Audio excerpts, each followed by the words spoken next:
on the ESPN rankings. The far list is the top 20 from Baseball America this year, and that blue strip you're seeing in the middle, that's where one player ranked on the other's list. So like if you see Addison Russell on Keith's list, Keith has him as the 10th best prospect. Baseball America had him as the 48th best prospect. So here's another list, and you can see the comparative agreement versus the other two. Really high agreement, two exceptions. One huge one right there near the top is Cody Buechel. That's a really large disagreement. Another big one is Martin Perez. Incidentally, both Rangers pitching prospects. Who knows if there's something to that. But outside of those two, really high agreement, right? Nobody is ranked in the red, in the top 20 in the red, who wasn't ranked at least in the top 30 in one of the other two lists.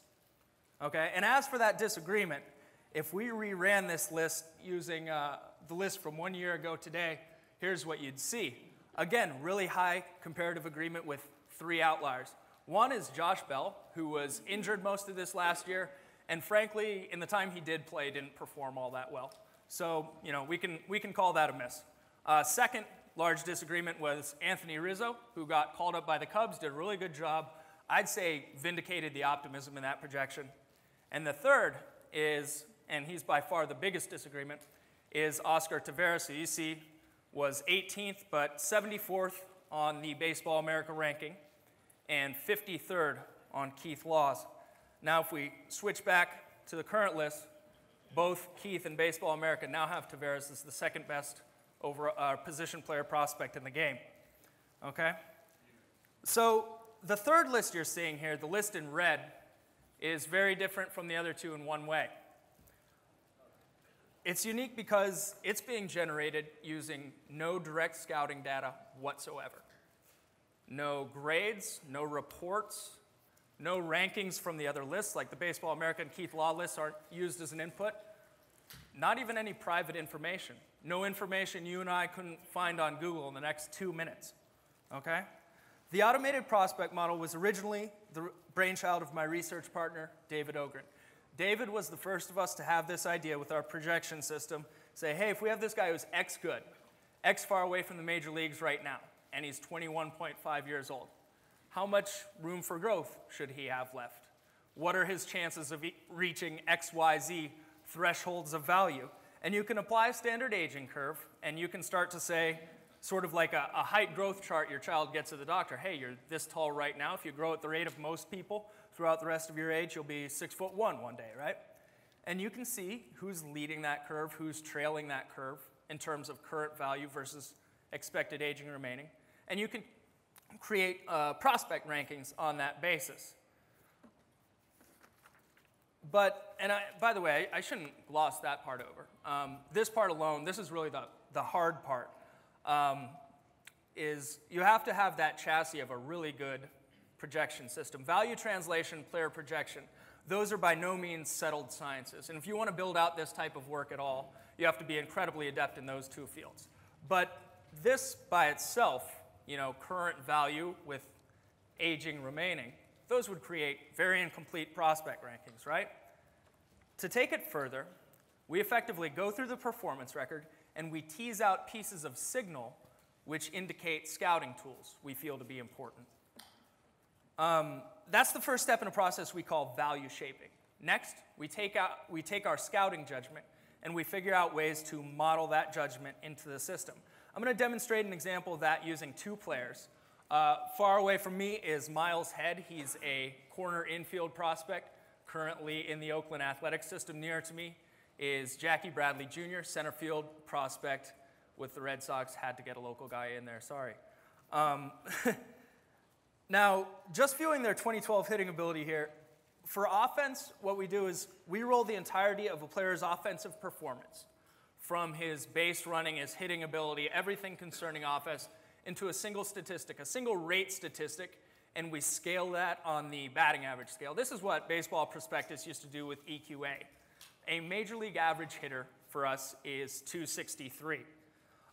Bradley's 2012 season was a major league equivalent 248 in a raw sense. That's pretty remarkable, honestly, coming from those levels. And I want to be clear, that's a single year value translation, not a player projection. Those are different things. But that's a non-awful major league bench player. That's a very impressive performance coming from high A and double A. Head was not as good overall. You see it was a 234. That's near replacement level. But there are some differences in how they created that value, right? Look at how Bradley's getting that value. He's drawing a lot of walks. He's hitting a lot of singles. Whereas for Head, a larger degree of his value is coming from power. And he's actually not drawing many walks. He's not having great at-bats. So what's that tell us about the futures for these players? Consider it this way, all right? Look at Jackie Bradley Jr.'s numbers. How is he going to grow from this point? Where's his growth going to come from? It's not going to be from more walks, right? That seems pretty unlikely. 87 in less than 600 plate appearances. He's already a walk machine.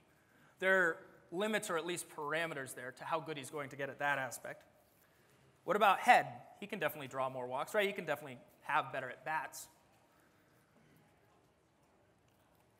Pardon me. Put it this way. Which of these things is more likely to happen? Miles Head learns how to draw 65-plus walks a year, or Jackie Bradley Jr. learns how to hit 25 home runs a year? We know the answer to that, right? Those two things have different chances of happening. That tells us about future. That tells us about ceiling. We know this as scouts. We understand this as scouts, even though this may not be consciously how we come at it. Head has nailed down the hardest, least replaceable, least learnable pillar of value, and that's power. That means he has more room by which to grow. Doesn't mean he'll fill out that room. It means he has more room to grow. Beyond that, specifically for Bradley, he's 5'10". Does that make him less likely to develop future power than it might if he were 6'1"? As a matter of fact, yeah, it does. Certainly, you can have power without size. Dustin Pedroia, a number of other guys prove that. But if you don't have size and you also have moderate or lower current power, it makes it less likely future power development is coming. We can account for this, okay? What else do we know about these two players? Well, Head is just over a year younger than Bradley, okay? Now, that affects how much time he has left to develop, but put aside that concept for a second. There's something else going on there. Age relative to level, or age-appropriate competition. Basically, all we're saying there is it's more impressive for a 20-year-old to hit 300 in a league full of 22-year-olds than it is for a 22-year-old to hit 300 in a league full of 22-year-olds. So we score a point in Head's favor there, right? He was younger relative to the levels. They played at the same levels, high A and double A. Head was definitely young for those levels. Bradley was about at the average age you'd like to see a prospect for those levels. There's one final point, that's pedigree. Bradley was a high round draft pick, or I guess you could say a low round draft pick. He signed for a really high signing bonus. Head was not as heralded coming out of the draft. He signed for a relatively modest bonus in comparison. That can just sort of further serve to shape our expectations about remaining development or possibly latent tools in either case. So we add all these concepts together, and where does it leave us? Well, like I said, the raw value of these performances for 2012 was a 248 for Bradley, a 234 for Head. That's a 14-point gap, a large difference. But the shaped value, after we go through the process of incorporating other characteristics which inform our process about growth, was a 246 for Bradley and a 243 for Head. So while Bradley was far more impressive in a raw sense, when we look at the specific characteristics about those performances and what they tell us intuitively about these players from a scouting perspective, Head's offensive performance is much closer in prospect value to Bradley's. So this is how you automate the scouting process, right? You build out rules which conform to scouting judgment. You test them. You go forward on empirical evidence. You go forward on sound scouting logic. If somebody comes to you and says, hey, ground ball pitchers who also get strikeouts, that's where it's at. Those guys always work out. Those are the guys we want to target. Well, you build a couple rules into the system which model or highlight those characteristics or give them more credit than they already do. And then you see what happens with the results. And if it starts to say, okay, maybe now it says, if you're going to follow that logic, you'll come to the conclusion that Carlos Martinez is a better pitching prospect than Zach Wheeler and is basically on par with Dylan Bundy or something along those lines. And then you look at the other movements in the system, the other players that change, and you say, are we comfortable with these conclusions? Can we defend these conclusions? If you are, if you can defend them, you can go forward with that. If you feel like they're inaccurate, you throw that out, you reject that, and you try something else. These are the questions we have to face in modeling our scouting judgment, right? We effectively have to map out our scouting process, and it's not linear. These are interrelated characteristics, and we have to put a quantitative value on what we care about, how much we care about it, and why we care about it. So what we've done here, what we've achieved here, is to distill the scouting process to the parts we can be sure are wise, the parts we can defend empirically as well as theoretically. We've modeled that wisdom, and since we're a robot and we're not a human, we can apply that wisdom without any emotional bias, with a perfect memory, and with an omnipotent viewpoint, seeing every pitch, every game of every inning, and apply this judgment equitably with the same brush to all players in the purview of pro-affiliated baseball. So the results 1 through 100 agree quite well with the scouting base list. There really aren't a bunch of wacky outliers who, would just, I myself have a bit of a background in scouting and player development, and, looking at these lists, there aren't a bunch of guys that would get you laughed out of the room. There really aren't many at all. We have a high correlation with the scouting base list. You wouldn't want a perfect correlation. That wouldn't leave any room for the possibility that you're ahead. But there are two major achievements of this list. One, now we can build out our own personal list, which wasn't possible before, because we would have had to spend all year aggregating the opinions of 500 scouts, and we don't, as teams, have access to that information, right? And we can build it according now to our own judgment and our own preferences. This model will be the scout you teach it to be. It'll be only the scout you teach it to be. This model will only have the judgment, only see with the eyes that you teach it to judge with.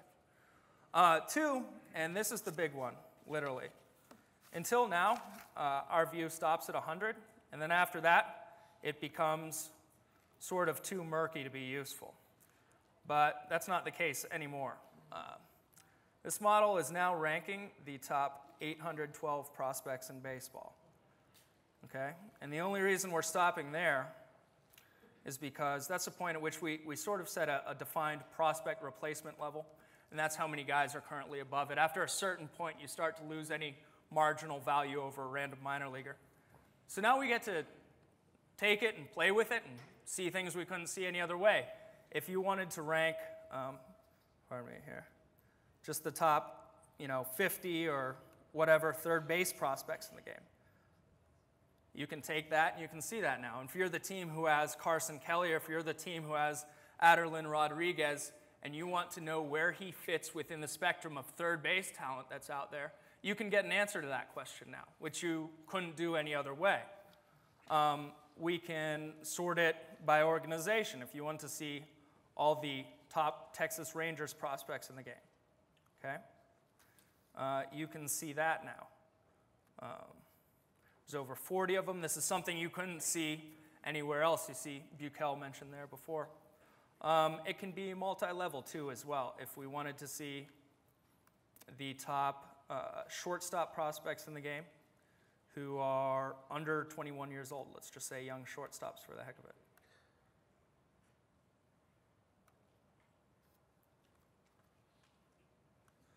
We can see that. There's also, on the right-hand side here, there's this economic value column, and I don't have time to go into a great amount of detail, but just to briefly explain that. That's the current surplus value, or the present surplus value that we're able to place on these individual players. We use that as a decision criteria. Basically, it's easy enough or straightforward enough to establish surplus value at the major league level. We can take a guy like James Shields and say, okay, we have to pay him $24 million or whatever the case is for the next 2 years, and he would be a $40 million value on the open market, so we can say he has $18 million of surplus value, whatever his free open market cost is minus what he has to be paid. Previously, you don't really have a way to establish what that's worth in terms of prospects, or your prospects, their surplus value. So this allows you to have a decision criteria for a lot of things related to that you couldn't see before, especially if you're further down the talent spectrum and if you weren't going to be touched at the top by the top 100 list. Because in that Shields trade, there are guys like Patrick Leonard, there are guys like Mike Montgomery, and they're not top 100 prospects. But right now, their parent teams have no good way to say, well, is Mike Montgomery the 140th best prospect in the game, or the 210th best prospect in the game, or 305th best prospect in the game? I have no good way to answer that question right now, and that's a question you need to know in order to understand his value and be able to trade him. You get to see off to the right here, we got team rankings as well. That's based on the present value of their farm system. We can do it by pitchers only. We can do it by hitters only. We can play with this data and see it in any range, any grouping we want to see. So we're definitely seeing talent and understanding things in ways we couldn't get to by any other means right now, right? That's because we've learned to model our human judgment, how our brains work as scouts, and effectively automate that process. As a result, our view gets extended to places we couldn't get to see any other way. That's the automated prospect model. I'm Adam Guttridge, and thank you very much for your time. I'm happy to take questions at this point. Start here. Oh. Hey, I've got a mic. Hang on. Oh, sorry. It was Bradley. Who was the other baseball player up there? Miles Head. Head. Yeah, Bradley and Head. You had nothing about defense, and I was wondering, does that come into your yeah, it absolutely comes into the evaluative process. Just for the sake of demonstrating the concept of value shaping there, I restricted that to offense for now and see how we, just to sort of demonstrate for effect how we pull scouting aspects out of the offensive line. But yeah, defense definitely comes into the equation for these prospects. Did you say Bradley was drafted higher? Well, yeah, lower round. Bradley was, I think, a first-round pick or a sandwich pick, so sandwich first round. Head was in the mid-30s round. He effectively signed for like a fifth-round bonus, though. So maybe the defense was one of the reasons you think that Bradley... Yeah, right. Okay. And there is, I oversimplified that. I understand what you're saying. There could have been some like double feedback going on there. The pedigree quotient, so to speak, comes in at a little different place than it may have been represented there. It doesn't specifically apply to his offense. It applies to his overall value. So we roll that into the equation without double counting it, so to speak. Yeah.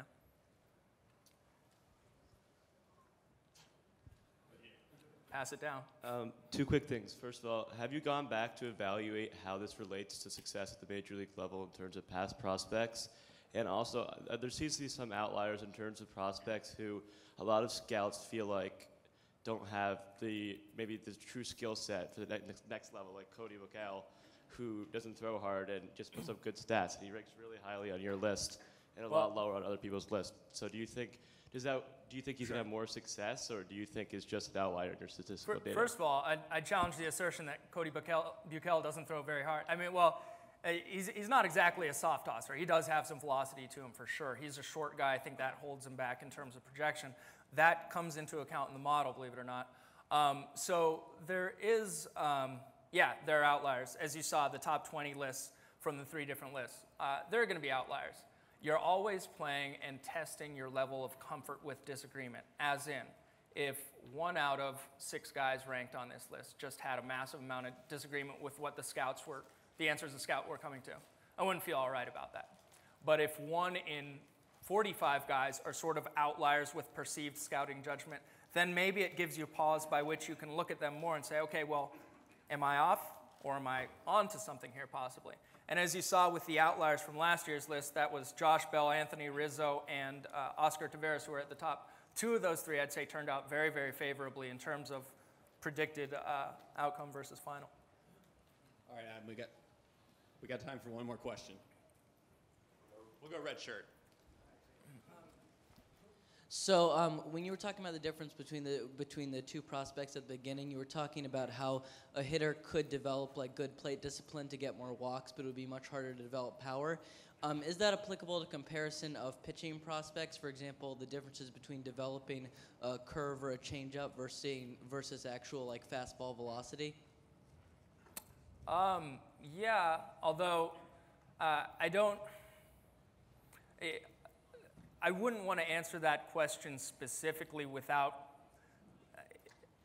I can come up with a guess, but the intricacies of this process, you don't want to go forward on your assumptions until you have a pretty good basis for them.